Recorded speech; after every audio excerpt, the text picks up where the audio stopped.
throw anyone under a bus. So, all right, we are live. We are live. Cool. Boom. All right. Well, guys, thanks for joining us today. Today, Chris is on the road. Chris is coming back from Atlanta, so he'll be in and out a little bit. He's heading back, so excited to have him here with us still, though. We're going to be talking about excess proceeds today, which I'm excited because I have no idea what the hell excess proceeds are. So if you guys want to ask Chris as many questions as you possibly can about them, hop in and do it because I'm going to be asking questions as well. He was like, Chris said, let's do a video on excess proceeds. I'm like, let's do it. I have no idea what that means, but let's do it. I'm all for it. So Chris, let us know what they are. All right. I'm going to start with saying I'm being selfish. I was supposed to be at a computer teaching this class, be on an 8:00 flight tomorrow morning, going home from Atlanta, and I'm being selfish. I'm trying to catch the 6:00 flight. So I'm rushing to the airport to try to catch, it's East Coast time. So it's 4:00 now. I'm trying to get to my 6:00 flight so I can get back the night earlier so I can go to the Open tomorrow. So that's me. That's just me being selfish. Hey, you know what? It's all right. There's nothing wrong with that. If it's for the Open, we only get it once a year, and it's a lot of fun. So right, it's best week of the year, right? Something like that. I mean, honestly, between this and the Super Bowl this week's going to be insane. Yeah, right. It's just not the Minnesota Vikings playing. No, but Chris, we did just steal your defensive coordinator. You saw that, right? I did not. We just hired Brian Flores. I've just been working, so I have not seen any football news. But I was excited about that. All right, so the reason for this, why I came up with this over the weekend, because literally I saw 3 different ads from people selling a course, and I was like, how could people actually put a whole course together on excess proceeds? And I'm not trying to criticize them; they're putting a course together, but I was like, you know what? I'm just going to jump on a call. And Luke and I are going to talk about it. I didn't realize that Luke didn't understand about it, but nope. But having been in foreclosure business for so long, what the excess proceeds are, and obviously when you haven't had a lot of foreclosures in the market because of the moratorium, there was no business. But obviously with the recession going on and layoffs and stuff like that, I think the foreclosure market right now is like 0.6%. And just so you know, it normally resides around 2 to 3%. So out of 100 people, 2 to 3% are in foreclosure. Heck yeah. Did you hear my notice about the crash ahead or no? No, I didn't. Okay. No. So anyway, so obviously we all, when the notice of sale goes out, or not we all, but a lot of us, will call or door knock, or there's a bunch of teams out there that are looking for the deal before it goes to foreclosure, right? Because they all have equity. They didn't all have equity in 2008, 9, 10, 11, 12 because the market had gone down 50%. So this business didn't exist then either. And obviously values have kept going up. And now as people lose homes, there are going to be some instances. All right. Well, we lost Chris temporarily, but he'll be back. Oh, you lose me? Yeah, you're back though. We're good.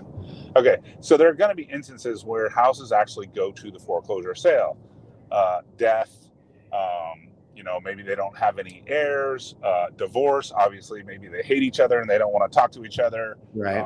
But people just bury their head in the sand for some reason. So, but houses do end up on the foreclosure, right? I mean, we all try to get there before that happens, but if someone can't get it signed up and it ends up at the courthouse, and let's just say they owe $100,000 and it's worth $400,000 and it bids to $300,000. Well, the trustee is the person that is hired to sell the house in the state of Arizona.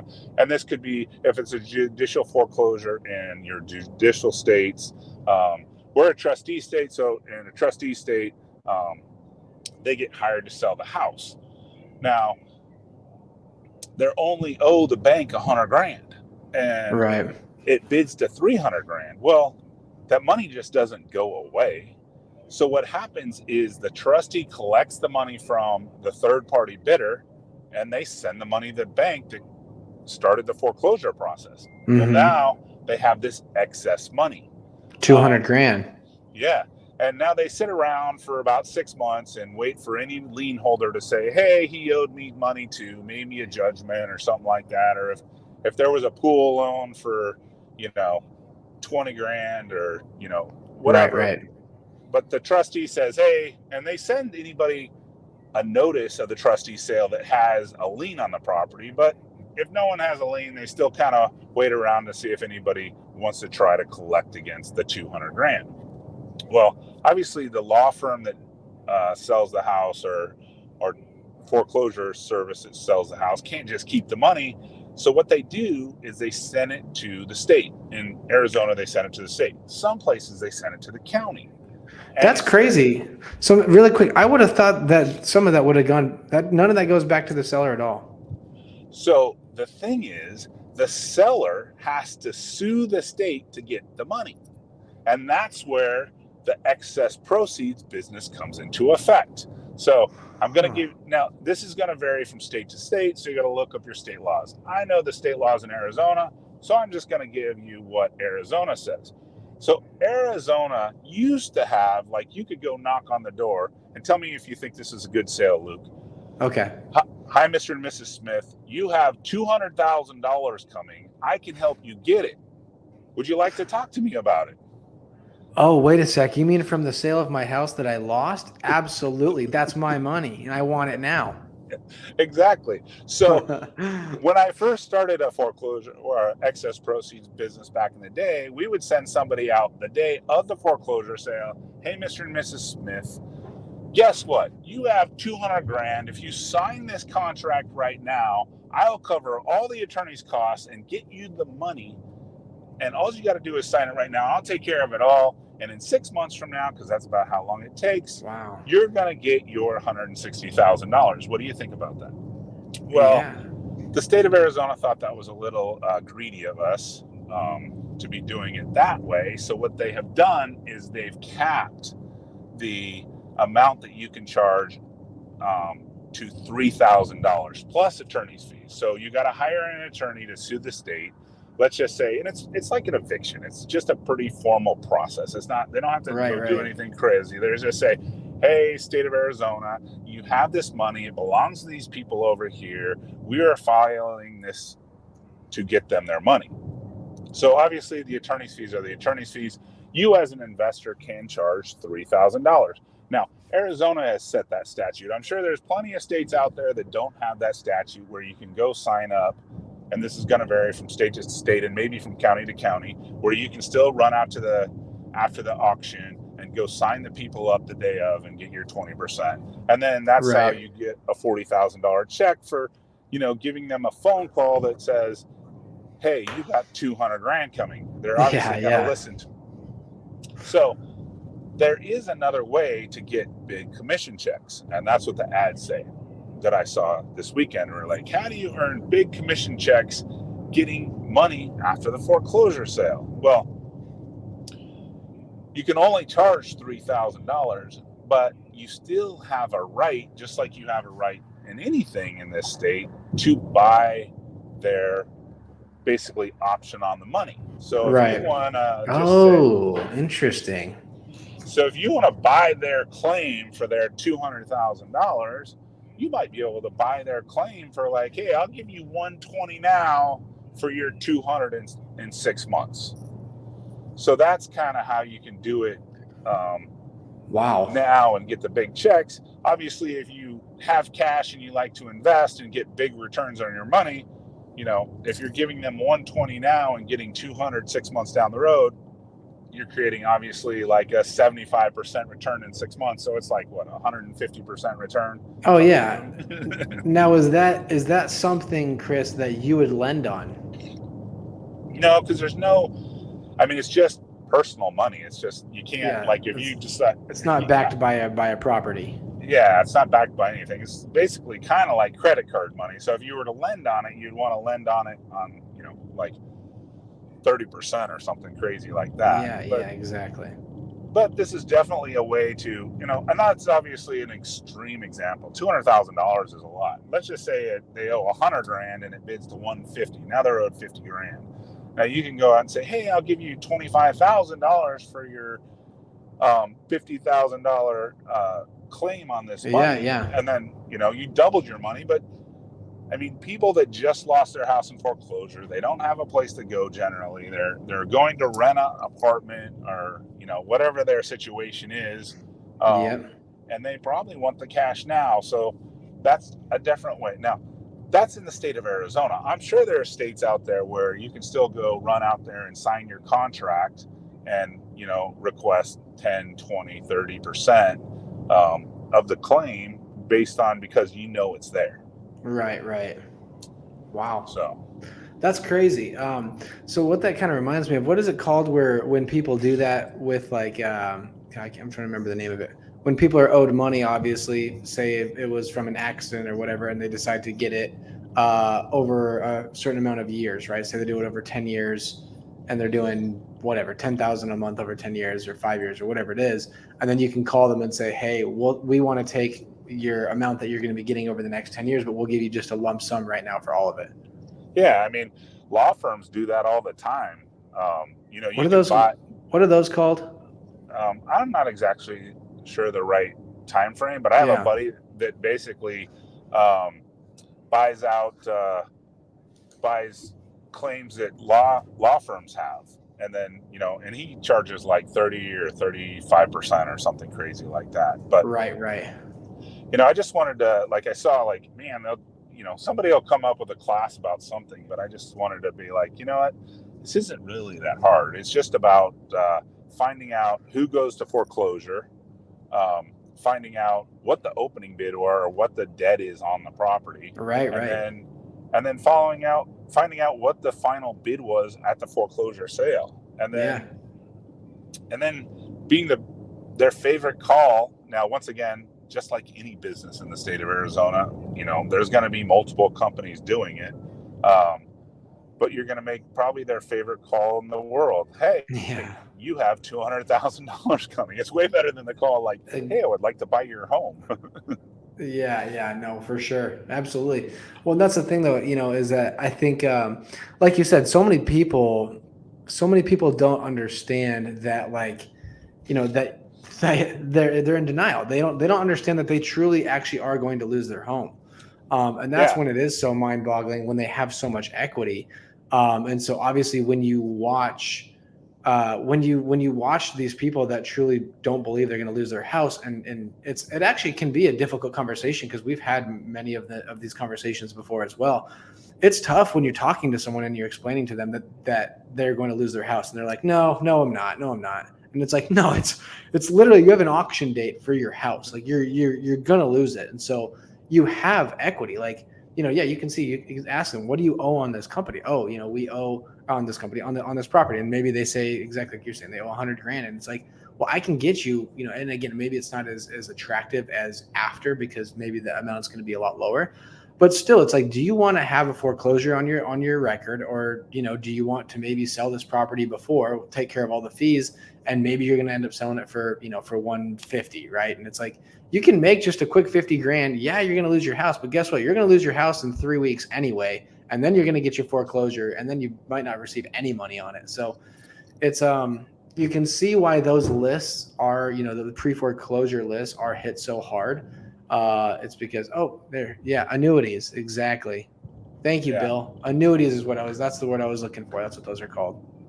Yeah. So, just a quick sum up to what you said, like, obviously, if they get a foreclosure on the record, number one, it's going to be 7 years until they get their, till they can qualify for a conventional loan. Now, it's only 2 years, I believe, for an FHA loan, but for a conventional loan, they got to wait a full 7 years before they can go conventional again. Yeah, so, exactly. And then obviously, who wants to wait? If you're losing your house and you have money coming, who wants to wait 6 months for that money, right?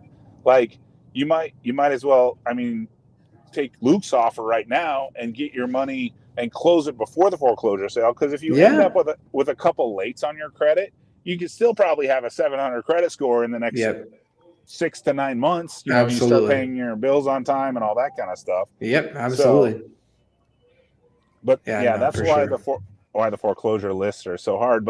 And that's kind of why it's kind of funny that everybody like the flood of foreclosures is coming. Well, the flood of foreclosures is coming, but there's going to be a bunch of hawks going to their door, you know, and knocking and calling. No doubt about it. Absolutely. And these people are going to be pretty savvy as well. Yeah, the funny thing is when they leave their house in the morning, they're probably going to have a tail of 10 cars going to their office. Right. Chris, someone asked, what if a second lien holder shows up after the sale? Can you hear me? Yeah, I dropped off. Okay, what if a second lien holder shows up after the sale and you bought their interest on the excess proceeds, and then it's not the amount that you thought that it was? So that's the danger, right?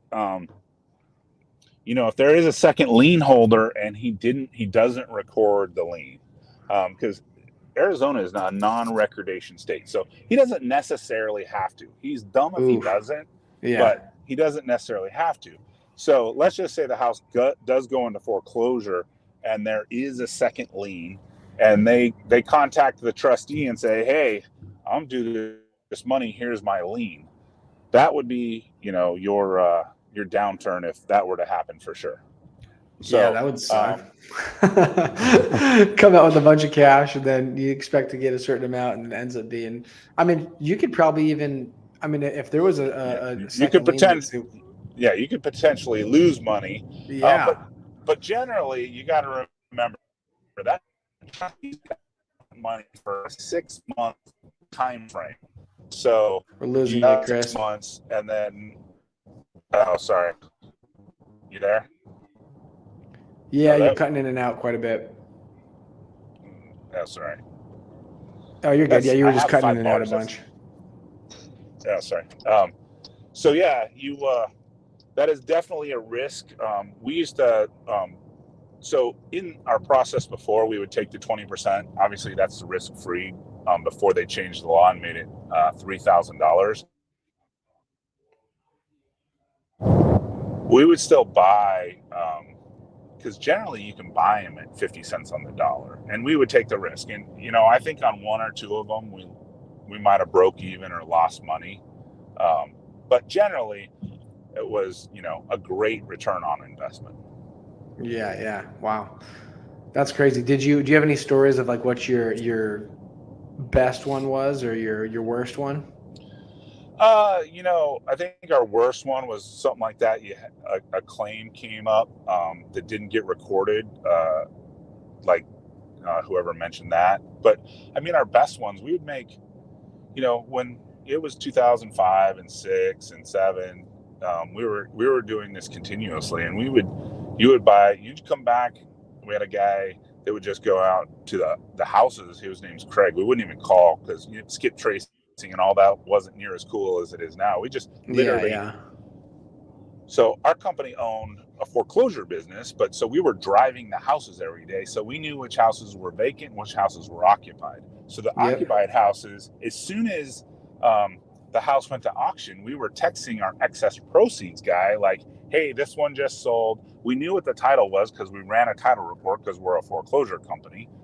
So we knew what the first was. Hey, they owed 120. It sold for 300. Should have, you know, 180 grand. And he was on the way to the house. He knew it was occupied because we drove it this morning, and there wasn't this $3,000 rule. So, you know, we would say, hey, and we would try at 30%, 20%, 10%. I mean, he wasn't leaving the house unless he could. They're like, you know, get off my property. We were exactly. We were trying to get a contract, but then, you know, obviously, he would come up with these, you know, stories like, we lost the house today. I got nowhere to go. Blah blah blah. Yeah. I mean, we'd be like, hey, we'll give you 20 grand. I mean, I mean, we just need you to sign this paper, and we'd have him sign the paper, and then we'd have him go and do a notarized document. If we were actually buying it, you know, versus just quote unquote getting a commission, we just have him sign a piece of paper. We'd be like, hey, we got a claim to this. we're doing it for the seller. We had an attorney that was handling all the paperwork. We were doing all of it. And then, but if we were actually giving them a cashier's check, we'd go to the bank, we'd photograph the cashier's check. Right. We get all that stuff done as well. So, but wow. This is going to vary from state to state, county to county. Obviously, sometimes the state handle it, sometimes the county handle it. But I just saw another reason to sell a course, and I was like, you know what? This really isn't that hard. Just call your local attorney. There's probably an attorney that handles the excess proceeds if you're not in Arizona, in your state, and then just find the attorney that's handling the excess proceeds. You go find the person that is due the money, and then you just hire the attorney, and you're off and running. So in your opinion, Chris, is this a industry or is this a market that you have to have money to make money in?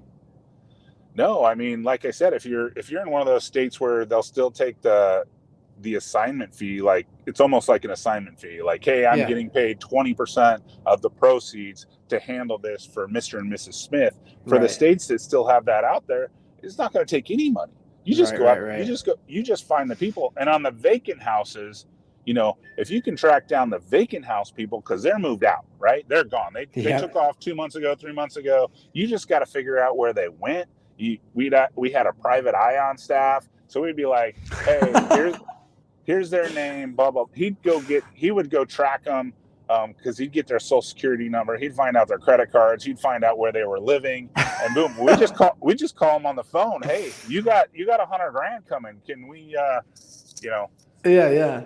And wow, some private detective work here. Yeah, so you get a private PI on your staff, and you just pay him, as you use him, and it's a little business, and it's a little side business that you can get big checks. You can get $20,000, $30,000, $40,000 checks. Yeah. Obviously, you can't buy the proceeds and get the big checks without having the cash, and there's no real way to leverage that. Unless you can find some investor and say, hey, I got this really cool strategy. Let me share it with you. Yeah. You front the money and I'll run the operations on it. Exactly. So there's a way to do it. So like I said, I just, I see all these courses and I'm like, let's just tell everybody how it's done. That's awesome, man. Yeah. I had absolutely no idea that was even a thing, excess proceeds. So, I mean, that's I'm always learning too. That's amazing to see. So this would happen as a sheriff sale as well. So there's a sheriff sale on an HOA. So the HOA brought it to the sheriff sale. Then obviously the mortgage has to get paid off. But if it goes above the HOA lien and the mortgage, there's excess proceeds. And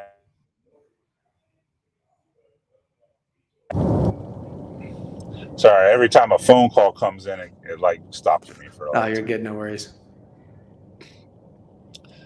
So anybody have any questions? We answered the one about the second lien holder. We talked about the annuity. Annuities is exactly what I was thinking of, like I was saying, because we had a guy that used to work with us and he actually did annuities. And yeah, that was basically how he kind of broken it down to me. And so that's why when you were kind of explaining the whole process of how this excess proceeds works, it literally reminded me exactly of annuities. And so it's basically just like an annuity on a house that someone's about to lose. So it's pretty wild. That's really really cool though. For anyone that says that there's a shortage of ways to make money in real estate, oh my gosh, I feel like there's so many different ways. It's insane. It's you just have to kind of get creative, I guess. Yeah, and I like it though. It's like, for me and you, it's like people that say, well, Phoenix is too competitive a market, right? That's a lot of people's argument. But absolutely, like, what are you trying to do? Like, there used to be 12,000 transactions in a month, but in January, I think our transactions were probably around 8,000. Right. And if your average wholesale fee is 12 to 15,000, is your sliver of 2, 3, 4, 5 deals a month not enough? Yeah, right, exactly. I mean, my goal is like 30 or 40, but but you've got a nice operation going. But for the standard wholesaler, I'm like, when people say, "Oh, it's too competitive to get into Phoenix," I'm like, there's 8,000 transactions. Why can't you go get your 3 to 4? And you'll live a very comfortable life. Right. Because there's 66,000 agents now in Phoenix. I think that's the last number I heard. And there's still agents out there doing, tons and tons of deals. Why, if you're, same thing I say to agents is like, you don't need to be the agent that does tons and tons of deals. You just need to be the agent that slices off your 2 to 3 deals a month. And with the medium home price of like 400 or 450 grand, and you're getting That's 3%, some good money. Yeah, you're making 30 or 40 grand a month. Like, just stay in your lane, figure out your marketing. This marketing would also be, obviously very easy. Hi, you have money. Can I help you? Yeah, exactly. No joke. You have money, but you don't have access to it. Let me help you get access to it. Yeah, because just like you said, you didn't even know about it, and you've been in the business for 6 or 7 years, right? 8 years. It's been 8 years, and I had no idea what that even was. Yeah, well, think about the average homeowner that doesn't know anything about this, and Yeah, for sure. That's wild. and you're going to be the guy on the phone calling him. So definitely a different business. If you actually want to sit down on a one-to-one call for 10 minutes, I'll happy to answer some more detailed questions. But awesome, that's super cool. Anyone else got any other questions for Chris regarding annuities, regarding excess proceeds? I don't think so. All right. Well, cool. Well, thanks, Chris. Thanks for joining us, even though you were on the road. Appreciate it. Wow, that's crazy. Something that I'm sure we all learned a lot about that, as I'm sure most of us also probably didn't have any idea that was even a thing. So super cool. And then, that wraps episode 40, Chris. Episode 40. Episode 40. And we keep going. Absolutely. No doubt about it. And I watch these chat boxes. So if anybody has something they want to learn about, like, they've heard about an investing strategy, they want us to analyze it, look at it, put something in the comments. Absolutely. We just got one more really quick. I'm in Texas. Is it worth getting a real estate license if I want to start wholesaling properties and flips? Or should I just work with a realtor unrelated to excess? You can go with this one, or I can go. Either one. You can go with it. Either one. I mean, I would recommend personally getting your license or having someone on your team that is licensed. And the main reason, obviously, not the main reason, but one of the big reasons is you have just access to MLS. It's a lot easier than having to, maybe jump onto a different website, try to jump around there. I also think you have more opportunities for making money.